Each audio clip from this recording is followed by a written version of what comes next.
Welcome to Concept to Creation, a podcast featuring entrepreneurs who share their business journey. We'll hear what motivated them to turn their dreams into a business.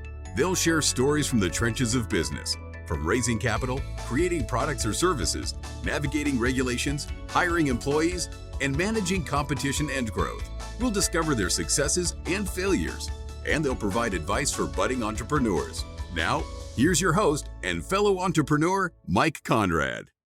Welcome to episode 6 of the Concept to Creation podcast. Well, I'm the host of this podcast, interviewing entrepreneurs within the electronic assembly industry. Several people have asked me about my story of entrepreneurship. I was recently interviewed by Dr. Mike Stahl from California State University, San Bernardino, where he is a school director, professor, department chair, and program director of the Inland Empire Center for Entrepreneurship.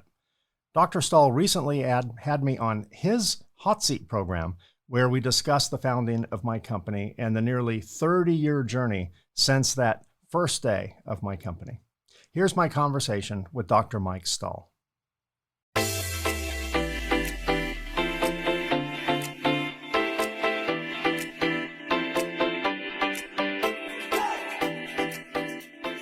Hi, Mike Stahl here again with another episode of The Hot Seat. And this time we're out on location. We're in Corona, California at a company called Aqueous Technologies that started almost 30 years ago. They're a leading company in developing environmentally friendly cleaning products for the electronics and aerospace industries. And so I'm really super excited that we're going to be here with the founder, Mike Conrad, who's going to share with you his experience and what it took to take Aqueous from the very beginning to where it is now, and how as an entrepreneur he's had to evolve and grow and change in order to stay successful. Well, welcome, Mike. Thanks for joining us. Thanks for having me. Always a pleasure to have a successful entrepreneur join us on the hot seat and tell us a little bit about their experience in starting and launching a business. So why don't we start there at the very beginning? How did you fall into this opportunity and become an entrepreneur? Well, first of all, this is the first I've heard this is a hot seat. So I guess if you said that, maybe I wouldn't have shown up. No. How did I start a business? The stock answer that people who know me just roll their eyes when they hear it is I lost a bet, which is not true. But I did not intend to start a business. I'm not one of these people that grew up like a born entrepreneur that just wanted their own business. So you never dreamed of starting a business? You didn't have parents that owned a business or anything like that? My dad owned a small printing company when I was probably 18, 19 that I helped him run. Okay. But that probably persuaded me not to own a business because he basically purchased a job, right? And it was kind of diminishing returns. And now those businesses are gone completely. Right. But what my inspiration was I worked for a company in the high-tech world, the electronics world that I'm in now. And I saw an opportunity to create a new product based on some environmental laws that were coming out. Starting in 1989, there was going to be a 10-year phase out of certain solvents that were used to clean boards, right? And those solvents were going to go away. And it was a huge environmental treaty called the Montreal Protocol. It was so huge that eventually it was ratified by every UN nation country. Wow. Every single member nation, I think there's 218 member nations, somewhere around there. Every one of them. There's only been 2 treaties that have been ratified by every UN nation country. One was the Geneva Convention, and this one. Wow. And I say that these days, I don't think if we said, let's make a treaty and agree the sun comes up in the morning and goes down at night, nobody would agree, right? Yeah. We're so polarized. But I saw an opportunity to use a different technology, using basically water and soap, to put it very simply, that would avoid using those solvents that were on the 10-year phase out. And I was naive. I was in my late 20s. Okay. And I went to my boss with this idea and said, this is going to be the greatest thing since sliced bread, and we're going to make all this money, we'll all be millionaires, and blah, blah, blah. And he turned around and said no. So I pleaded. The greatest motivating word right there. No, right. I have another word that started the company, which I'll tell you about. But so long story short, I then made an offer to him. I said, look, what if I take on 100% of the risk? I'll develop it on my time at night and weekends. And we'll see what happens. So we agreed that as long as there was no investment from It him, was all on you. all on me. And I felt passionate about it. So I developed this new technology with a buddy of mine, a childhood buddy of mine, who's very clever. And we developed this machine, and I took it to him, and he was impressed. And we happened to be a few weeks away from a trade show. And I said, let's just throw it, caution to the wind. I'll stick the company logo on it. Let's throw it in the trade show and see what happens. And we sold like 5 machines. Wow. In 3 days, which was amazing, right?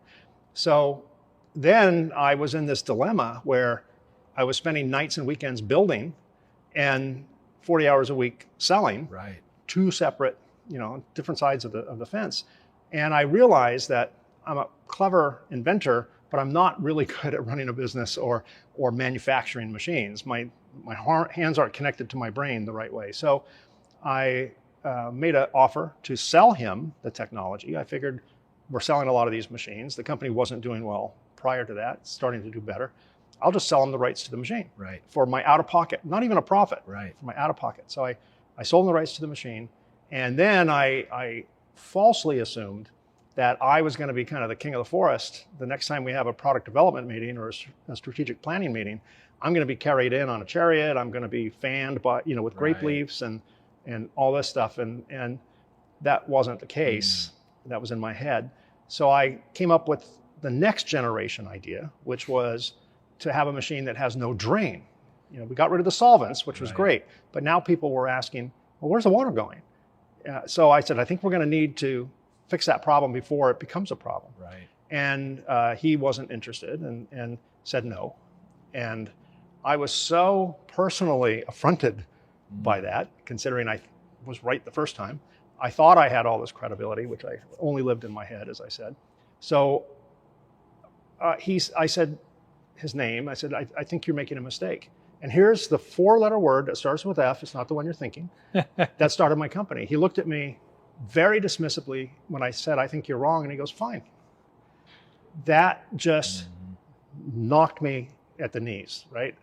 All my motivation, all my passion, everything I thought I had earned, I realized didn't matter. So yeah, ultimately you weren't the one in control, right? No. It was his company, so he made the rules and yeah, kind of the golden rule. He who has the gold makes the rules. Right. So I went home and sulked and kind of told my wife how unfair life is. And at some point, either she said something or we came to this conclusion, well, if it's such a good idea, why are you trying to get someone else to pay for it? Right. If you really believe in it, why don't you do it? Right. So that's what I did. I gave my notice and started the company that I currently own 28 years ago. So Aqueous Technologies is born from your work experience and the time you spent in a particular industry, learning about how these machines work and what the customers need and where the industry is going and all the changes in regulations. And this is something that is like a great area for anybody that wants to come up with a business, is to kind of draw from their work experience and what they know about particular industries and where those opportunities are. And you cite a great example here where oftentimes people believe that, well, all the companies that are out there, they're taking advantage of all the opportunities and they're serving all the customer needs. And this is a great example of, no, oftentimes companies don't do that. And there are opportunities, even though there's all these competitors out there, these companies out there in the industry, there are always opportunities. Right, and in this case, we found an opportunity in a piece of environmental legislation. And at the time, in our industry, our entire industry was freaking out because it would be like the EPA saying, okay, in 10 years, no more gasoline. Start making other plants. No more gasoline. Everyone first thought it'll never happen. It's too dramatic. It will never happen. They'll poke holes in it. And then the last year before the actual phase out of those chemicals, the industry trade magazines on their front cover was like 12 months to the Montreal Protocol, and then next month 11 months, and then 5, 4, countdown to Armageddon. And the industry experts were all saying that all the countries that did not sign on in the early days to this environmental legislation, so-called third world countries, will benefit. All the manufacturing will go there, and the U.S. will disappear into the dirt. And so a lot of people were really concerned about that. I looked at it as an opportunity. It's like, well, let's do something different. Right. Well, it won't work as good. Well, what are we comparing it to? We're comparing it to something that doesn't exist anymore. Right. Maybe it doesn't have to work as good Right. in the early Yeah. days. Maybe it just has to be an alternative. Interesting. So that's the tact that we took, and it's been a fun ride over the last 28 years. So you're in your late 20s. Mm-hmm. You're somewhat dissatisfied with your job. You see an opportunity and you decide to go for it and create this company. Thinking back on that, when you started the business, what do you think were the most important skills that you needed to have to be successful, to get that business off the ground? Well, I think anyone who's going to start a company with no experience, particularly at a younger age, which I was, the skills required to start a business is naivety, arrogance, ego, and a very poor assessment of risk. Right? Yeah. You need all those things. And because if you were smarter than that, if you were wiser than that, you would look at the Bureau of Labor Statistics statistics that say 25% of all new businesses fail in the first year. By year 5, 50%. By year 7, you know these numbers. By year 10, 70%. It's a horrible bet, right? The chances are so bad when you start a business. So you need to have a poor assessment of risk. You need to see something other people don't see. Right. And I think that the naivety or ignorance is helpful because you don't see the risk. You only see the upside. And you allow yourself to throw all your passion, all your blood, sweat, and tears, and I mean those 3 words literally, into starting something that no one else in the world at that moment saw as an opportunity. Right. So you're either crazy or you're just crazy passionate, both. And so those were the skills that got us off the ground.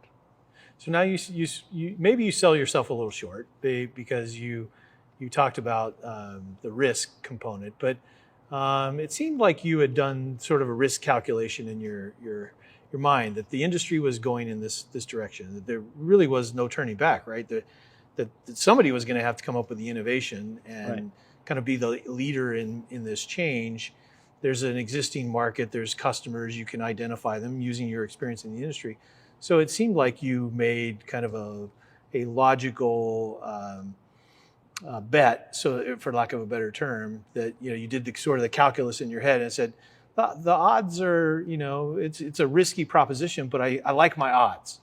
Right. I liked my odds. I didn't think there were odds. I just thought, I wrote a business plan, and I still have it.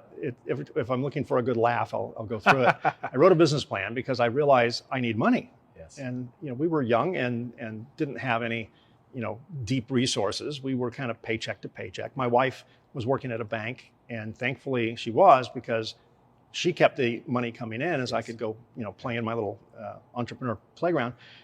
And I just didn't see the downside. I only saw upside. That's part of the naivety. That's part of the maybe even ego that I can't fail. I didn't even look at the odds. And I wrote a business plan and I gave it to 3 banks. And all 3, of course, sent me that dreaded letter. We're sorry to inform you. And then I kind of realized my first lesson that if you need money, you can't get it. And if you have plenty of it, it's plentiful. Right? Yes. By other sources. You have to prove you don't need it in order to be offered it. And unless you have an investor. Success attracts money. Success attracts money. Everyone wants to pile on once you're successful. I remember once the company started gaining some degree of success, I had one particular employee who said he wanted to buy in. And I'm like, the time for that was when all the banks were a couple of years ago. Right. I mean, I don't want a business partner now. I don't need one. Yeah. So that was several years ago. Interesting. So thinking back to that time when you took that leap and decided to start the business, what back in those years, what were the biggest challenges you faced in launching it and growing the company? Well, the first 3 were money, and money. Money. Yeah. We were hand to mouth. So I couldn't find a source from a legitimate source, like a bank, to fund me. So I went to my dad. Now my dad and mother both friends and are family immigrants. Yes. My dad came from Poland, my mother Scotland, and my dad, I was convinced when I was younger, was the cheapest man on the planet because he just, he didn't have a lot. We didn't have a lot growing up, but we had everything we needed. Right. But there was no extra money. I think the most he ever made in his entire professional career was about $35,000 a year, which you can make working in an Amazon warehouse right now, so probably more. So I thought, I told my wife, I said, I'm going to ask my dad. And it's just one of those Hail Mary passes, right? So I asked my dad, I did this business plan. I calculated cash flow projections as best as I could back then. Yeah. And I figured I needed $35,000 is what I asked for.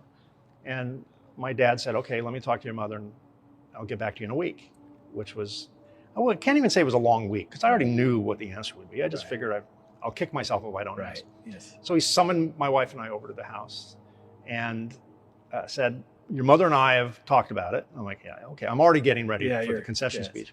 And he said, we don't think $35,000 investment in your company would be a good idea. And I'm like, get it, Dad. Yeah. No problem. Thank you for even considering it. He goes, we think you're going to need 70. 70 might as well have been $70 million. Might have been $70 billion because I didn't know what $70,000 looked like. And what year was this? This would have been 91 or 92. Right. Okay. So with $70,000, he actually took a second on his house. His house was paid for. Wow. And he took a second on his house to fund me, which was amazing as I look back. It was absolutely amazing, particularly compared to his... Incredible vote of confidence. Oh my gosh, yeah. He had more confidence than I did, which that's when I started getting nervous, right? Because if I stiff a bank, I don't want to do that. It's sort of impersonal. But it's kind of impersonal, right? I get a bad credit score for a few years and I work my way back up. I can't stiff my mom and dad, particularly since the funds came from a second on their house. Right. So about 2 months after I started drawing from that, it turned out that when my old boss said fine, he and I left and started competing with him. He took that very personally. No, he took it very personally and decided the way to get back at me would be to sue me. So we were served one day. Someone came through our front door and we were served a subpoena and we were being sued for 12 causes of action: breach of contract, which I never signed one, breach of fiduciary responsibility, unfair business practices, fraud, kicking puppies, shooting JFK, everything was there. So because you had taken your great idea and which he said no to, right? And pursued it. He was now having a change of heart and thinking, "Wait a second, that was mine." Absolutely, because you worked for me. He had a change of heart. Suddenly, it was an idea I must have stolen from him. Right. So I called him up and I said, I was convinced I didn't do anything wrong, but I just wanted this to go away because I didn't have enough money to fund a lawsuit. So I said, can we settle this somehow? And he started laughing. And I said, well, I don't want to see you in court. He goes, and then another one of those kind of demeaning, fine kind of things. He said, if you ever think you're going to make it to a courtroom, you're a fool. I'll bleed you dry before you ever get to court. And he pretty much did. So the $70,000 just got sucked up, went to the lawyer. And then we would get an order. We didn't have money to buy parts. Literally, we were out of money. So little money that I was going through garbage cans in the office to where we threw away envelopes that came in the mail, looking for stamps that weren't canceled. So I could tape them onto the envelope and mail a brochure out to a customer, right? Because we didn't have a postage meter. So one customer called and said, we want to place an order. And I didn't know what I was going to say. And the words just kind of came out. Well, it'll be half down. Deposit, yes. Deposit, 50% deposit. And they, I don't know what they looked like. They were on a phone, but I can only imagine, based on his voice, he said, we're not going to pay a deposit to a new company. And I said, well, then we're not going to sell you a machine. Right. And I think there was just so much confidence because there was no other choice. Right. It wasn't even arrogance at that point. It was just being desperate.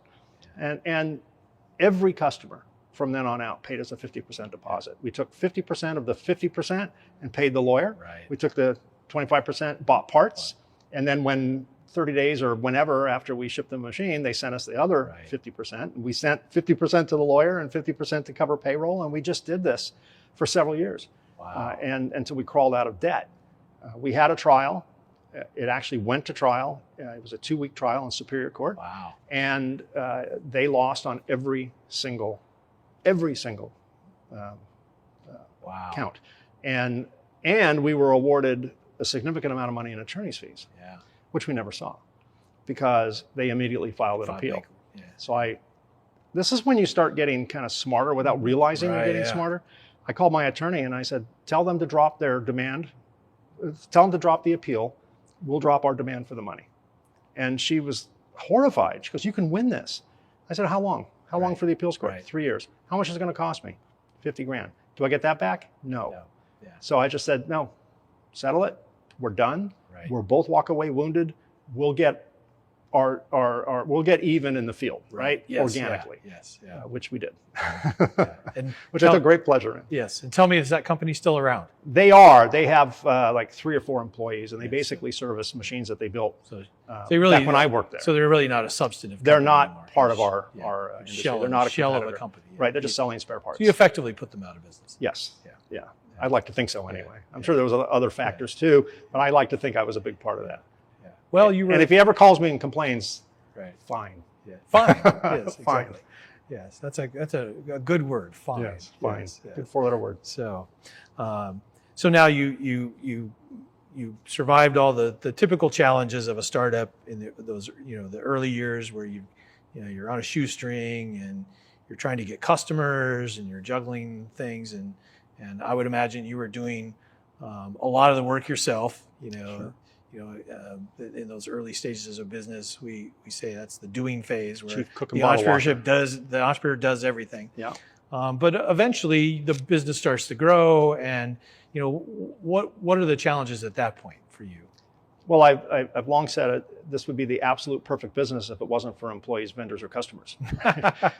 and I don't really mean that today, but there was a time when any one of those would flare up, and I'd have to put out a fire with a customer, a vendor, or an employee. And we started realizing the importance of systems. We didn't have any. I was a system, and the few people I could talk into working with me were part of the system. But we really didn't have a system that was scalable. Right? It was like a restaurant with 5 seats, and once you fill the 5 seats, you can't grow anymore. We were that restaurant with 5 seats or 5 tables. Yeah. So eventually, we started investing in systems, and they were kind of dorky systems at the time, but they were far better than what we were doing. Right. And now, when you say systems, tell me what you mean. Inventory control systems, purchasing systems, payroll systems, all those types of so things that you could bring in a new employee and they would be able to like do the manual. job without like a manual how to build a machine. Yeah. I mean, I can show them how to build a machine, but they would have to be very, very quick learning in order to stay here. And if they couldn't figure it out, we'd have to go find someone else who could. And we kind of set some people up to fail because we didn't provide the support. So it sounds, when you say systems and processes, it makes me think of a fast food establishment where you can drop an employee in and train them, and they can do the job repetitively over and over, and they can be cross-trained to do different things, and you're going to turn out a consistent product every single time. Exactly. I worked for 2 years from 16. I started on my 16th birthday. I was so desperate to work to around 18 or so. I worked at McDonald's. And that's probably physically the hardest physical job I've ever had. Wow. Because you were busy the whole time, and you kind of learned the art of, if a supervisor was watching, you picked up a rag and you just started cleaning stuff, right? It doesn't matter if you're cooking anything, just stay busy. Right. So I think some of that got in me, at least the need, or at least the ability to know we needed to be kind of like a McDonald's, in not so much in quality. I wouldn't say McDonald's is top quality, but they are consistent. Right. So if they're bad, they're consistently bad. If you think it's good, it's consistently good, no matter where you go. So that kind of probably planted the seed that there's a need for that. I didn't see that for the first few years. Well, you're so busy just trying to get it up and running. And well, you're so busy working on the urgent, you don't work on the important, right? You're just constantly putting out fires. Right, and probably even at that early stage of the startup, putting those systems and processes in place would be time that would be taken away from other pressing issues like getting customers. I have to get paid. I don't have time to do a process. Collecting, exactly. Collecting your money. Right. So you do what you have to do, which is part of and I say it kind of facetiously and kind of mean it, the skills required to start a company, those horrible skills. Yes. That kind of lets you do those things. You're not too big to empty the garbage. You're not too important because I'm a CEO of a company. I will load a truck on the forklift. I'll make a delivery in the back of a truck. I'll do it myself. I'll go out and repair a machine because there's no one else to do it, or I have to pay someone else to do it, and I don't have the money. So, but those skills eventually, I think those skills, well, let me back up. I think the reason why 70% of businesses fail in 10 years, new businesses fail in 10 years, is because people don't switch gears. I like to liken it to the gear shift of a manual transmission. Yeah. Young people listening today probably don't know what a manual transmission is, right? Yes. But we know. there was a day when you used to have to press a clutch Yes. and change from first to fifth. And You had to do the work of going through the gears that the automatic transmission just does for you right? automatically. Yes. So you start off in first gear, and I liken the skills required to start a company are basically your first gear. You can't start in fifth. You burn the clutch up. You have to start in first. Yeah. So first gets you going. It's highly leveraged, and it gets you going very quickly. And then at some point, you start redlining the tachometer, and you need to switch to a different skill set, which is gear 2. Right. And then you have to switch to another skill set. Each skill set will fail you at some point. And I think the reason why some businesses fail in 1 year is they never get out of first. And the reason they fail in 5 years is they never get out of third. Because they run out of skills. So it sounds like it takes a different set of skills as you grow a business than it takes at startup. Yes, I think it takes at least 3 sets of skills. There's startup skills, which is, trial by fire. Then there's growth skills. And then there's sustainability skills. Yeah. And we are at the point after 28 years, we used to just be very growth oriented. I was convinced the solution to every problem was to grow. Yeah. I found out later that was actually the introduction of many problems. Yes. We used to have a saying, we have good news and bad news. The good news is we got another order. The bad news is we got another order. Yeah. And we had passed through in our evolution of growth from a few 100,000 the first year to 800,000 the second year to $1.5 million, and then 4 million, and then 5 million, and 6 million, and all the way up. Only looking back, I realized we had several sweet spots where we made the most amount of money. Right. And then once we grew a little bit more, all that profit went away because we have to invest in more infrastructure and more systems for fewer sales. So there are all these little sweet spots. Yeah. So I realized not too many years ago that growth is for the well-funded. Growth is, most people can't afford to grow. If someone tomorrow said we want to order 1,000 machines, we couldn't take the order. There's no way we'd take the order because we would alienate all of our good customers because we wouldn't be able to service them. Amazon has a similar problem right now during this pandemic where they have a hard time servicing their regular customers because they're trying to put masks and sanitizer out there. So, and that's causing a lot of risk for Amazon because are they going to alienate their Prime members who want a big screen TV for $30 delivered in a day, right? Yeah. So we were kind of in the same boat. I realized that growth alone is not the way out of your problem. It is usually introducing a whole nother variety of problems. Yeah. You talked about systems and processes, and this idea that you as the business owner have to start to evolve with your company so that the skills that you are vital, essential to you as you start your business are completely different as you grow and your business matures, and that you have to make those transitions. And I've heard you use the example or analogy of like shifting gears in a car.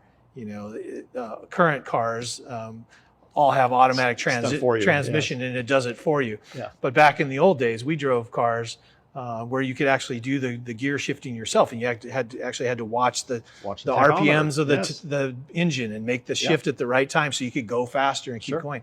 And is that essentially how you have to run your business? Absolutely. You cannot, if the goal is to get up to 70 miles an hour, you can't do it in first gear. Yeah.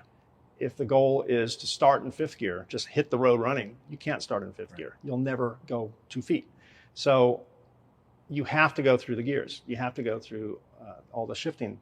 And I think the same thing applies in life and in business. There's not a whole lot of difference between driving a car, raising children, navigating high school and college and career.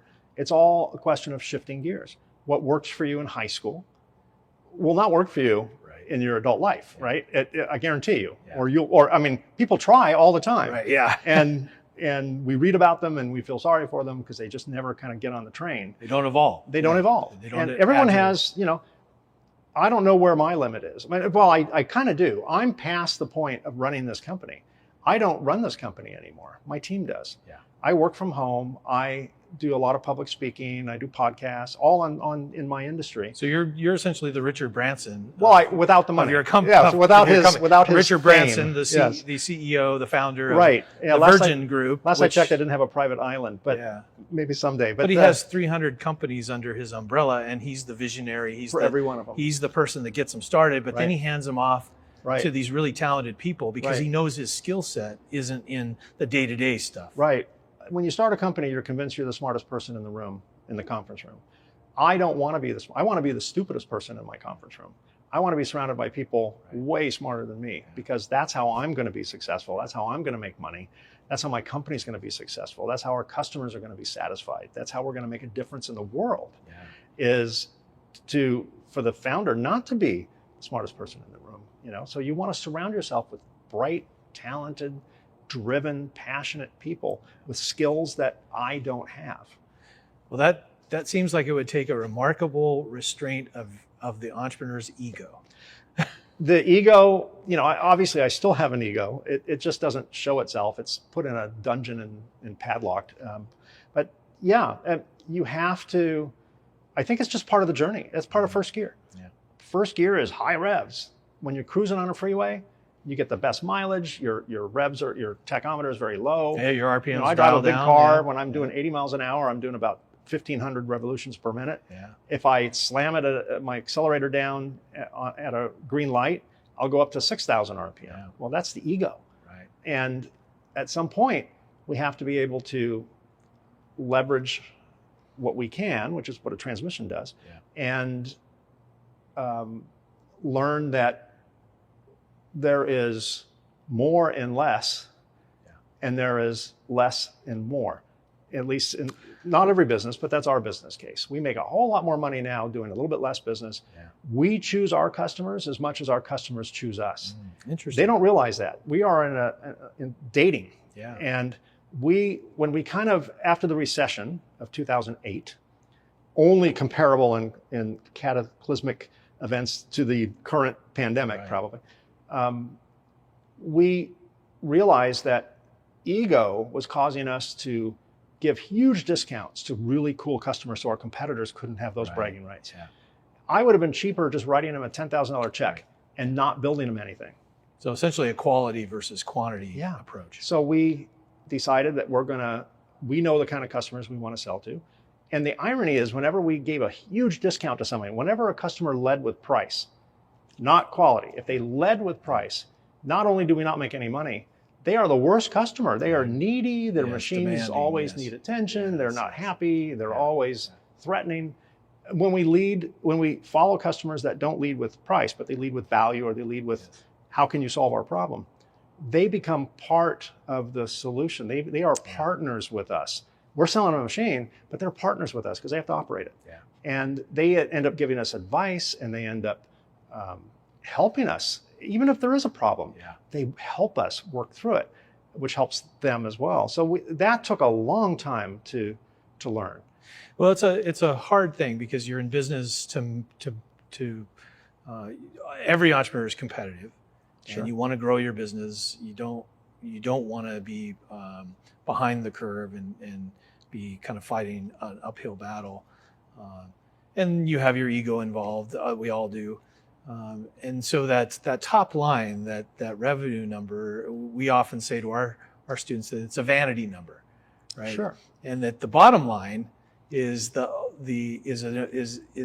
more important because that's if you always striving to get bigger and bigger and bigger, but that bottom line number, that your ultimate profit, if that's diminishing, that top line becomes an even bigger vanity number because it's meaningless. You it really isn't sustainable. Out of it, to me, success is not revenue. It is security. It is happiness. It's comfort in doing what you love to do. And I feel like I won the lottery because all I do now is what I really enjoy doing. I didn't enjoy building machines. I didn't enjoy sweeping the floor. I didn't enjoy pounding pallets together. I didn't enjoy going out on airplanes to fix machines when they broke. But that's what I had to do. That's my first gear. It was a part of it, yeah. So That's interesting because you've now identified, there's often, we can classify entrepreneurs over their life cycle if their business survives long enough that they start out, really as an entrepreneur in the sense that, and they'll always carry that with them, but that early stage where they're doing everything, but they ultimately have to evolve into a manager, being able to manage people and processes and systems and recognize what they need to do to get their business to the next level. But also importantly, they have to be a leader, and they have to understand when they need to get out of the way and when they need to empower people. And it sounds like, in the early stages, you're the entrepreneur. But as your business grows, you've got to acquire these other skill sets to be successful. Yeah, I think one can lead by example, and one can lead by turning the responsibility over to other people. And if I lead by example, that could be inspiring to some. If I lead by saying, Mike, what do you think? Yeah. What would you do? This is your company. What would you do? Mm-hmm. That's hugely inspiring. And then I hear, sometimes I hear wonky kind of suggestions and like, okay, that's weird. But sometimes I'm like, I never thought of that. Right. And we are all victims of our own experience. We see everything through a lens. We see everything through a filter. And if we tried it once before and we failed, we will never try that again. And all we remember is we failed, and we hate failure, right, as entrepreneurs. So I think by bringing in fresh talent, by bringing in a new version of naivety and ego and all that, but not driven by the founder that way, where we make foolish decisions, I think that inspires the next generation. Almost, I'm the oldest guy here by a considerable margin. My team is younger, and not to say that old or young makes a difference, but because they're younger, they haven't failed at things that I have tried and failed at. Yeah. So they don't know. Yeah. That's the naivety. They said, why don't we try this? And I think to myself, well, good luck. I'll watch you fall and I'll pick you up. And all of a sudden they're successful at it. Yeah. And that's where your ego gets just beat down, because I thought I knew it all. Yeah. And the more, my dad had a saying, you learn your whole life and you still die stupid. And I don't think that's a great educational message for young people, but I think the point is, the more we think we know really is the more we don't know. Right. Yeah. And to know that you don't know is a gift. That's a huge gift. An important part of being successful as an entrepreneur, we often say, is you have to know what you don't know. Right. And you have to be self-aware, and you have to be continuously learning. Mm-hmm. And never think you know it all. So, that's right. Yeah. Right. Yeah. And I feel comfortable where I am today, but I guarantee you this time next year, I'll evolve. Right. I have to. But the important point, I think, and it goes back to kind of what's sort of evolved into the theme of this whole topic in this interview on the hot seat, is that what makes you successful when you start a business is not what makes you successful 10, 15, 20, 30 years later. Yeah. The ingredients for success to start a business are the exact ingredients for failure if you stay in it long enough. Right, yeah. What starts you kills you. Yeah. And we grow up with baby food and formula, and we can't survive on that, right? So I grew up as a kid eating at McDonald's and pizza and all that kind of stuff. I would love to be able to survive on that, but obviously my nutritional needs change. Everything changes. Yeah. And I think that is, so when I even though the statistics are terrible, they're only terrible because the founders don't evolve. Right. They don't shift. Yeah. I think if a person is willing to start off in first gear and go through the gears, or bring people in who can go through the gears, the chance of failure is actually rather small. Yeah. I think you can totally put that on the inverse, maybe even more. I think the reason businesses fail isn't because businesses are bad. It's because people don't have the skills to go through. Right. They get stuck in a gear and they can't go further. That's a great point. So fascinating information, and really appreciate you sharing all of the years of experience that you've had as an entrepreneur, because that's an important part of all of our learning, is to learn from other people's experience and what they have to say, and kind of put that into our toolkit. So I really appreciate everything that you've shared with us today. I want to close by asking you, is there anything I didn't ask you?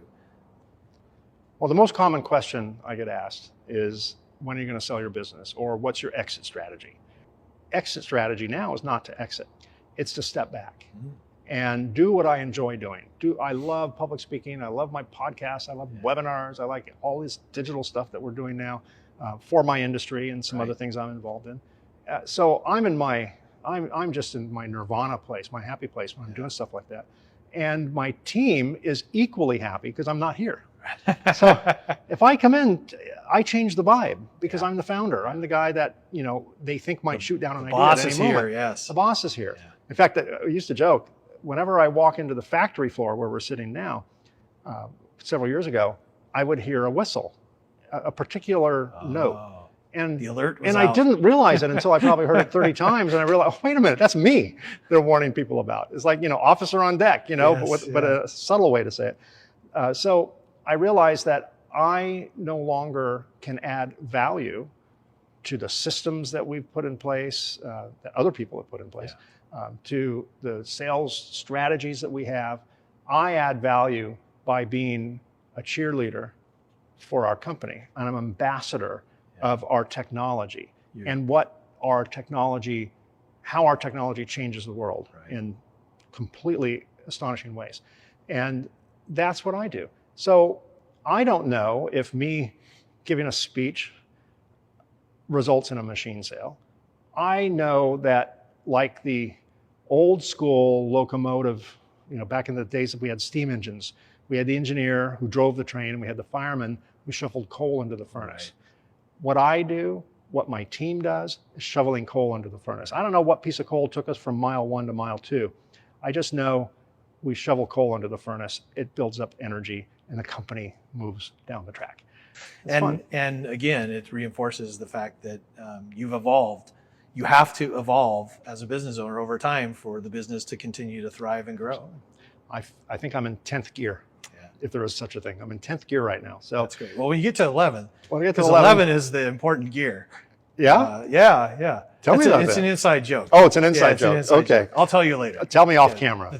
I don't want to scare the young people. On camera they won't know. Okay. It goes to 11 is the joke. It goes to 11. Well, I'll look forward to hitting 11. Okay, good. And it's just a joy to watch my team just create new ways of doing things, and far better than I ever delivered. Again, better than part I of ever that delivered. evolution, understanding your role. And that's your part of value. the ego thing we talk about. You got to park that ego, because otherwise the ego won't let other people do better. So, because it bruises your ego. So at some point, ego goes by the way of second gear, and you replace it with passion. Mike, thank you again for sharing all of your years of experience as an entrepreneur with us. And I know that the students watching this are going to gain really some great insight from that experience. And that's the whole thing. It goes back to what you said. You got to constantly be learning and evolving. And so we're doing this as a part of our Upstarters Discovery Camp for high school students, and teaching them the basics of entrepreneurship, and hoping, not only to give them some basics about the process and the knowledge and the competencies you need, but also maybe to ignite a little passion and fire and enthusiasm towards this pathway in entrepreneurship. From your experience as a successful entrepreneur, what advice would you give to our high school students? Follow your passion. If you have a great idea, it almost is a requirement that everyone you know will try and knock you down. Will try and kick that idea off the pedestal. If you believe in that idea, follow that idea, and know that it's not going to be easy. Nothing in life that's easy is worth anything. You're going to have to work for it. Don't let others dissuade you. Listen to your heart, listen to your gut, and follow that. And use all the skills that you have. Even if those skills are not going to be the required skills later in your business, use your ego if you have an ego. Use your naivety. Be arrogant. Don't be afraid to fail. Failure is wonderful because you learn more from failure than you do success.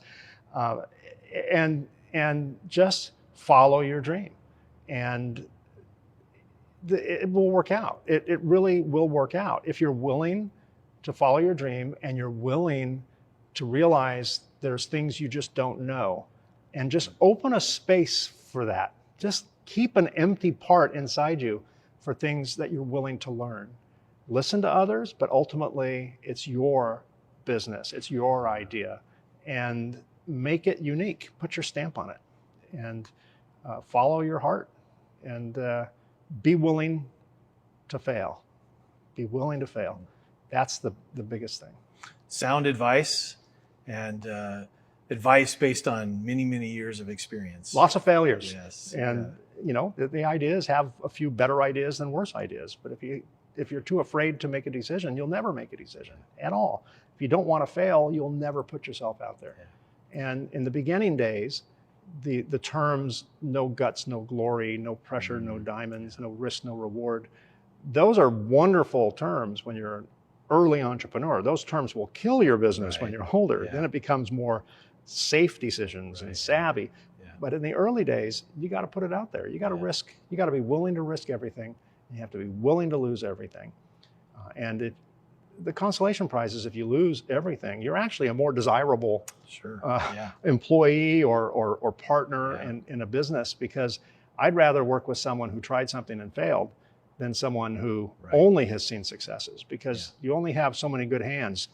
Well, you're going to use them all. They often say that being an entrepreneur is you sort of live life in dog years. That you 1 year as an entrepreneur equates to 7 regular years. And as a young person, that kind of experience, as you said, will be incredibly valuable. For I'm 419 years old today. Yeah, exactly. Yeah, exactly.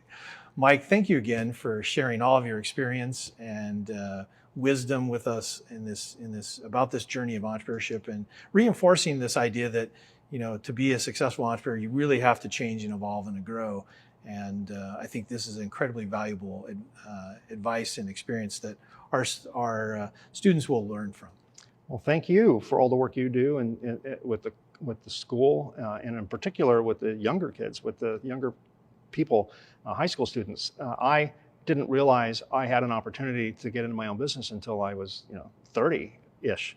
And to know that these things are possible, and to get maybe inspired or start thinking in that mindset as a teenager, as a late teenager, is an amazing advantage. So thanks for what you're doing. It makes me feel like I'm going to see some young, older high school students after they graduate college sitting in your hot seat, and I'm anxious to see what they're doing. Mike, thanks again for joining us on the hot seat. Thank you. Thanks for having me. Well, that's a wrap. Thanks for joining me for this episode of the Concept to Creation podcast. A special thanks to my guest, Dr. Mike Stahl, for allowing me to rebroadcast his interview with me. Don't miss an episode. Subscribe on your favorite podcast app. The Concept to Creation podcast is available on Apple Podcasts, Google Podcasts, Spotify, and so many other podcast sites. A video version of this podcast is available on the Concept to Creation YouTube channel. If you're watching this on YouTube, be sure to click the subscribe button and then click the bell icon to be notified when there are new episodes available. We release new episodes on the first and third Tuesday of each month. Thanks for your feedback. Please keep it coming. Send me your suggestions and feedback to my email address right down here. Thanks again for listening or watching. Stay safe, stay healthy, and of course, stay happy, and keep doing it right. We'll see you again very soon. Meant to be free.